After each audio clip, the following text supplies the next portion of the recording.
रहो हर वेले नबी पाक दे पाक दरबार अंदर, सदीक उमर उस्मान अली वांगों जेकर उमर सवारनी है।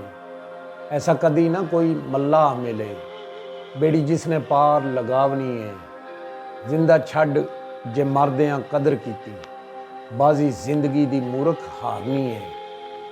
इस राह बाजों कोई राह नहीं, जेकर हक दी बात चेतारनी है। अल्लाह नबी दे इश्क दी शम्मा लैके, जेकर जान वांग परवानियां वारनी है। सुन्नत ते कताब अल्लाह दा पकड़ दामन, जेकर बका फसील पावनी है। पंजतन पाक अहले बैत ते कुरान दा हो खादम, जेकर इश्क नमाज गुजारनी है। दाइम कालू बला दा इकरार करके, सिर जाए जुबान ना हारनी है। बड़े बड़े नबी बुलंद रुतबा आए, रुतबा आका जिहा किसे पाया नहीं। वद्दुहा यासीन वल्लैल कह के, किसे होर नूं रब बुलाया नहीं। इधर रब दा जे नहीं जिसम, उधर नबी दे जिसम दा साया नहीं।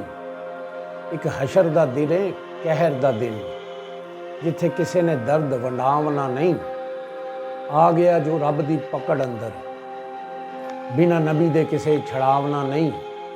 जिस दी कीती शफात ना नबी सरवर, फिर उसनों किसे बख्शावना नहीं। जेड़ा भी कमली हेठ आन लुकिया, उन्होंने फरिश्तियां हाथ फिर पावना नहीं।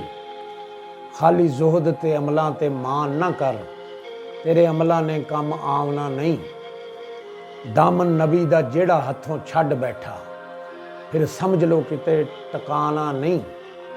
बेअदब हजूर दा जो होवे, कसम रब दी बख्शिया जावना नहीं।